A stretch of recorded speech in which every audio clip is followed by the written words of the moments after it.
બીમાર ન થાવ એના માટે 3 પોઈન્ટ આપીશ તમને, ઋષિમુનિઓ આપ્યા છે.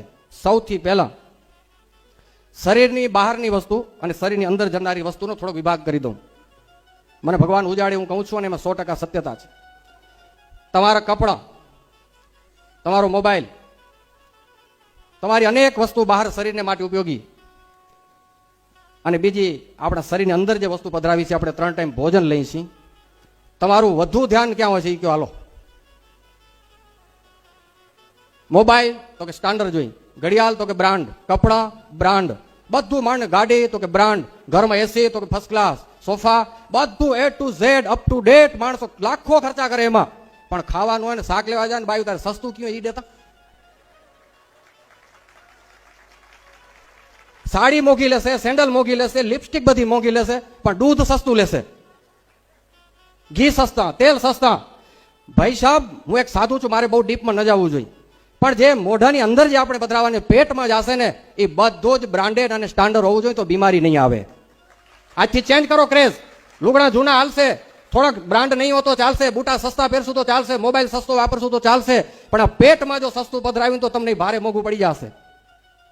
હું એક સાધુ છું, મને ખબર નથી હું આ વાત કરું છું કેટલી યોગ્ય લાગશે, પણ મને આ દેખાય છે દ્રશ્ય, હું જોઉં છું. હારા માણસો, કરોડોપતિના માણસોના ઘરમાં તપાસ કરી તો ઘી સસ્તા વાપરે, તેલ તો કે ડબ્બાનું લઈ આવો, ઘી તો કે ડબ્બાનું. મને તમારી સંપત્તિથી કોઈ બીજો મતલબ નથી, પણ મારી એક પ્રાર્થના છે, તમે કરોડોપતિના દીકરાઓ છો, તમારી પાસે ખાધા પીધાની ખોટ નથી, તો બાહ્ય પ્રસાધનો બધા સારા જ રાખજો, નો ડાઉટ તમારી પાસે છે, પણ અંદર જે પધરાવાનું છે પાણી, દૂધ, ઘી, મરી, મસાલા, એટલું ચોખ્ખું વાપરજો તો રોગની કોઈ તાકાત નથી કે અંદર પ્રવેશ કરી શકે. લોક મારી દેવો હોય તો પેલું ખાવાનું શુદ્ધ, બધું ઓર્ગેનિક કરો. અને હવે જ્યારે ઉત્સવ કરો ત્યારે મારી એક પ્રાર્થના, મંડપ સસ્તો હશે તો હાલશે, 2 બત્તી ઓછી બળતી હશે તો હાલશે, સોફા જરાક જૂના હશે તો હાલશે, પણ ખાવાનું એવું બ્રાન્ડેડ બનાવજો કે કોઈ માણ બીમાર ન થવો જોઈએ. આ નવી શરૂઆત કરો. આ ઉત્સવમાં ઘી, તેલ, દૂધ વપરાય, શાકભાજી વપરાય, એવા ચોખ્ખા ઓર્ગેનિક, ભલે ડબલ ખર્ચો થાય એમાં, પણ આમાં ધ્યાન દેવો. હવે આ મારી તમને પ્રાર્થના છે, વાત હવરી કે હું નથી જાણતો.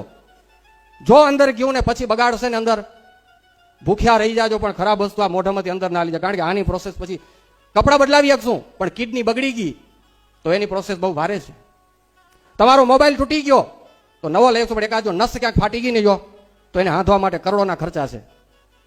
મારી એક પ્રાર્થના છે, પહેલું સુખ તે જાતે નર્યા, રેવાશે કેમ નર્યા. બીજું કહી દઉં, હવે બધામાં બહુ ડીપ જાય તો મારો ટાઈમ નહીં સંચવાય, એટલે ટૂંકમાં મારો બહુ જાજુ કહેવાનો વિષય નથી. જાતે નર્યા રહેવા માટે એક તો ફૂડ ચોખ્ખા લેજો. બીજો પોઈન્ટ, આપણા જૂના ડોહાઓ બધાય એને ખાવાનું ઓછું હતું ને એક્સરસાઇઝ જાજી હતી. હવે આપણું ખાવાનું જાજુ થઈ ગયું ને એક્સરસાઇઝ ઓછી થઈ ગઈ. એમ રાઈટ ઓર રોંગ?